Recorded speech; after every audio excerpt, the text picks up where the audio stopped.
Ce qui est bien, c'est qu'il a pris référence à ce que vous avez dit. Ce qui est bien. Donc, vous êtes dans le temps. On passe la parole à Jonathan. Bonjour, très content d'être là avec vous aujourd'hui. Je ne sais pas si je me mets là, est-ce que vous me voyez bien? Parfait. Vous m'entendez aussi bien parce que j'ai pas du tout une voix qui me porte comme mes deux collègues et aînés. Alors, Jonathan Bondo, comme j'ai dit, je vais plutôt faire un lien entre l'histoire qui a été racontée, donc les fondations et l'époque post-coloniale et les réalités économiques qui ont été mises en lumière par mon collègue Jonathan pour parler de la sociologie et des impacts sociaux. Parce qu'en fait, on part du principe que l'histoire et justement le contexte économique a un impact sur les gens. Ça, c'est un lien qui est direct et on peut le comprendre assez rapidement. Donc, finalement, l'utilité de la sociologie, ça grésille un peu le son. Vous entendez bien ce que je dis ou pas? Ouais. Pourquoi faire de la sociologie et pourquoi est-ce qu'il faut s'intéresser à la RDC sous l'angle de la sociologie? Alors, il y a différents angles, il y a l'angle politique, il y a l'angle historique, il y a l'angle économique, mais souvent, on peut avoir tendance justement à oublier en fait ce côté sociologique-là, parce que tous ces éléments-là, historiques, économiques, impactent le peuple. Donc, finalement, la sociologie, c'est quoi? C'est en fait une branche qui fait partie des sciences sociales, là où on réfléchit. La question qui se pose le plus souvent, c'est comment? Comment est-ce que la structure économique actuelle impacte le peuple?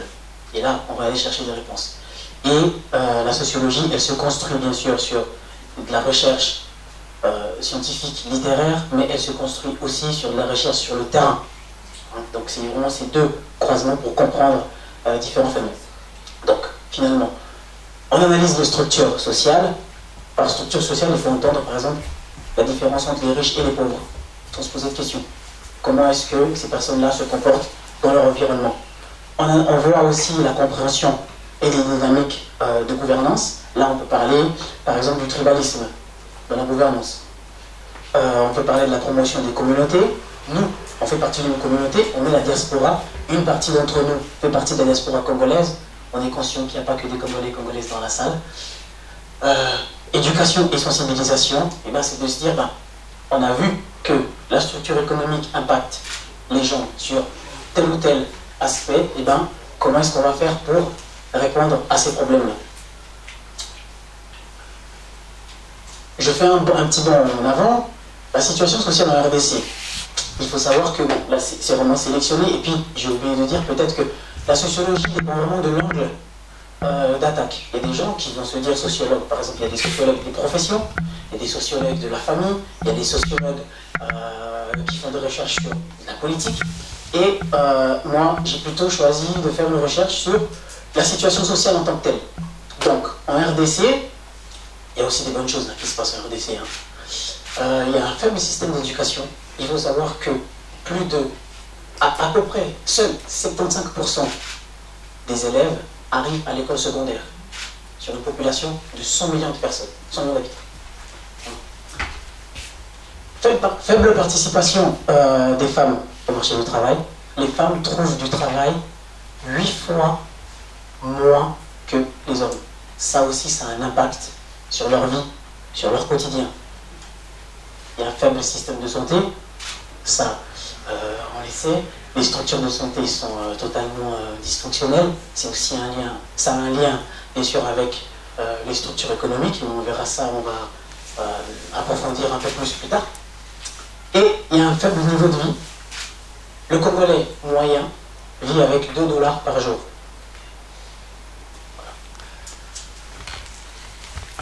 On fait encore un petit bond en avant. Là, on a fait la situation du Congolais et de la Congolaise au Congo.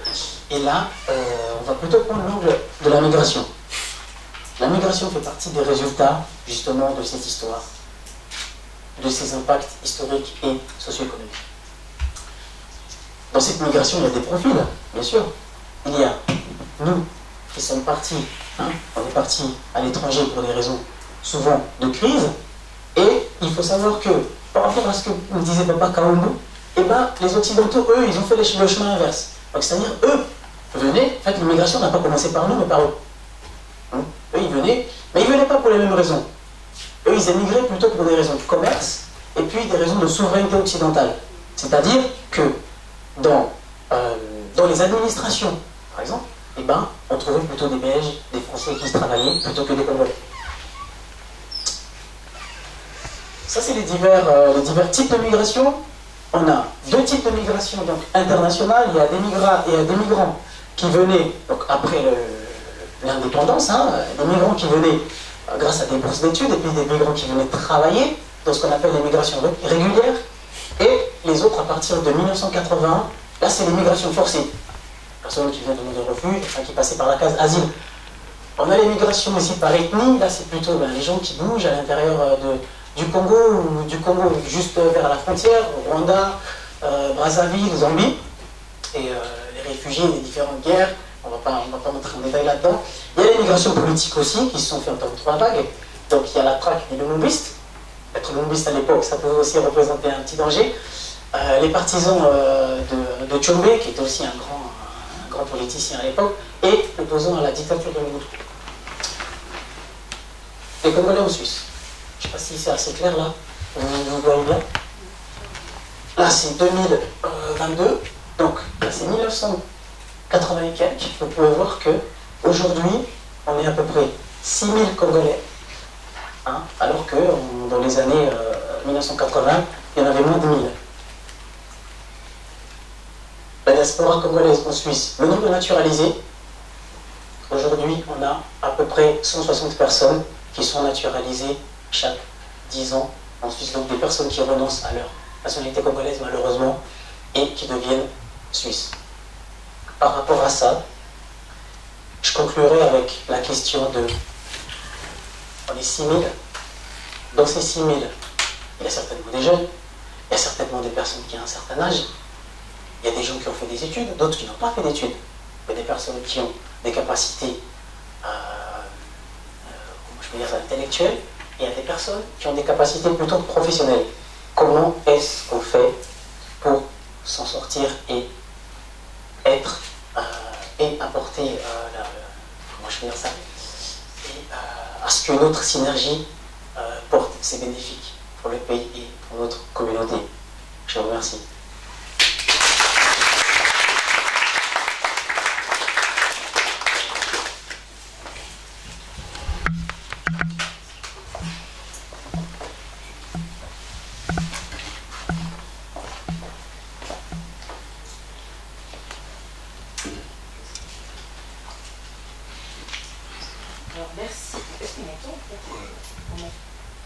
Vous m'entendez?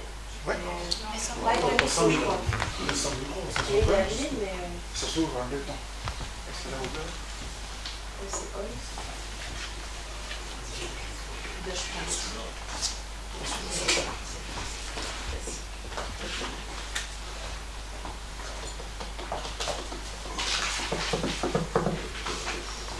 Ça passe. Alors, je vous remercie, je remercie les intervenants. Et maintenant, on va passer à une partie un petit peu plus interactive, parce que là, c'est vrai qu'on a beaucoup écouté, mais on a aussi des questions à poser. Et je vais commencer par poser la première question à vous, monsieur Kaoumou. Donc, vous nous avez parlé de l'histoire coloniale. Et ce que j'aimerais savoir, c'est quelles sont aujourd'hui les pratiques qui découlent encore directement de l'époque coloniale, et puis est-ce que ces pratiques ont toutes un aspect négatif ou est-ce qu'on peut encore en tirer un aspect positif? Merci. Tout le monde est d'avis que lorsqu'on parle de la colonisation, d'ailleurs la colonisation a été inscrite comme étant un crime contre l'humanité.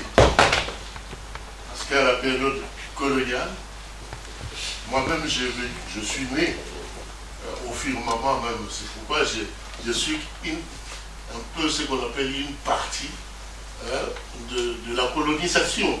Je suis né pendant l'époque coloniale, en 1950. Donc c'est-à-dire que la colonisation était vraiment au firmament à cette époque-là.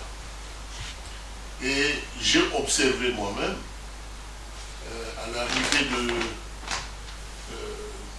je suis allé voir, comme tous les enfants de cette époque-là, voir l'arrivée du roi, du roi des Belges.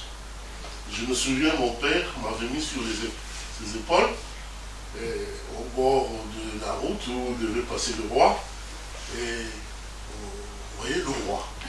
Il avait la vingtaine, et tout ça, c'était la première fois qu'il venait visiter la colonie. Mais cette colonie, comment a-t-elle vécu?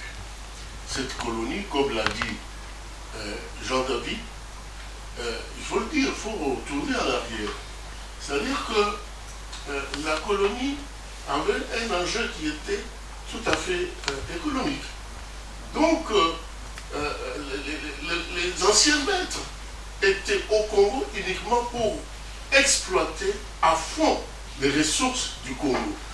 Et c'est eux qui disposaient, en tout cas, ce qu'on appelle en tout cas, toutes les richesses, hein, toutes les dividendes, en tout cas, de nos ressources, c'était l'État colonial qui salue. La Belgique actuelle, lorsque nous accédons à l'indépendance en 1960, la Belgique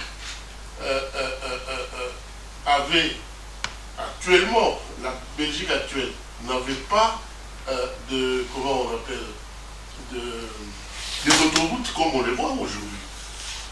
Donc c'est avec les ressources du Congo qu'on pouvait voir maintenant que la Belgique de 1961 à 1962 commençait à se développer avec tout ce qu'ils ont ponctionné au Congo. Pour moi, cela ne dépend que de moi, j'étais vraiment, j'ai vécu des moments qui ne m'ont pas vraiment plu pendant la colonisation. Et après la colonisation, on voit effectivement qu'il y a encore des séquelles. Il y a certains, comme l'a dit Jean-David, qu'il y a des dirigeants congolais ou comme les autres Africains qui, après l'indépendance, étaient devenus comme on appelait les Moundé, les nommés. Donc, c'est-à-dire les Noirs qui voulaient ressembler aux Blancs. Donc, ceux qui ont gouverné nos États pendant la colonisation. Donc, pour moi, je suis de ceux qui sont catégoriquement du côté comment on appelle, des radicaux, des gens qui ne peuvent pas dire que la colonisation était meilleure. Non. Parce que je sais que l'Afrique précoloniale était organisée autrement.